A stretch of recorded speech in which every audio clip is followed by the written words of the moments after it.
বিসমিল্লাহির রহমানির রহিম। আসসালামু আলাইকুম এভরিওয়ান। রোজিস কিচেনের পক্ষ থেকে সবাইকে আন্তরিক ধন্যবাদ। কেমন আছেন সবাই? আজকে আপনাদের জন্য মাছ ভাজি করার রেসিপি নিয়ে এসেছি।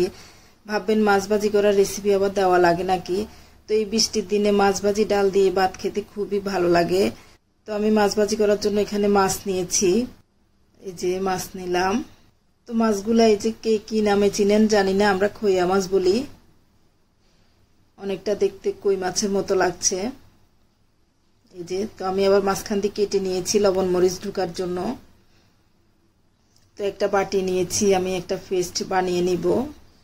তো পেস্ট বানানোর জন্য প্রথমে আমি হলুদ নিয়ে নিচ্ছি 1 চা চামচ, জিরা ধনিয়ার গুঁড়া নিয়েছি 1 চা চামচ থেকে একটু কম, মরিচের গুঁড়া দিয়ে দিলাম 1 চা চামচ, লবণ দিয়ে দিচ্ছি 1/2 চা চামচ, আদা বাটা দিয়ে দিচ্ছি 1/2 চা চামচ, রসুন বাটা দিয়ে দিচ্ছি 1/2 চা চামচ দিয়েছি। এবার আমি একটু লেবুর রস দিচ্ছি, আমি 1 টেবিল চামচের মতো দিয়ে দিলাম।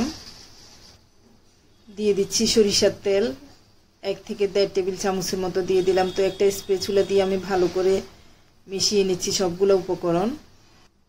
তো এই যে মেশানো হয়ে গিয়েছে। এবার আমি আস্তে আস্তে মাছগুলো দিয়ে দিচ্ছি। মাছগুলো ভালো করে আমি মশলার মধ্যে মাখিয়ে নিচ্ছি। এভাবে করে মাছ ভাজি করলে মাছগুলো খুবই মজা হয়। তো চুলায় একটা ফ্রাই প্যান বসিয়ে দিয়েছি, তেল দিয়ে দিলাম ফ্রাই প্যানে।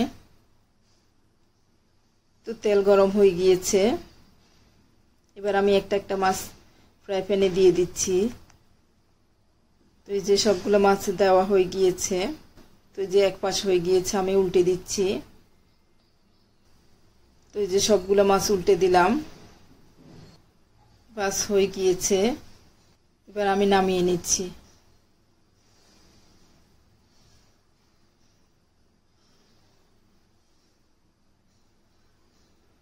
বাস মাছ ভাজি হয়ে গিয়েছে। তো আমার ভিডিওটা ভালো লাগলে একটা লাইক কমেন্ট শেয়ার করে দিবেন। আর ইউটিউব চ্যানেলে যারা দেখছেন তারা একটা সাবস্ক্রাইব করে ফেলুন। আল্লাহ হাফেজ, আসসালামু আলাইকুম।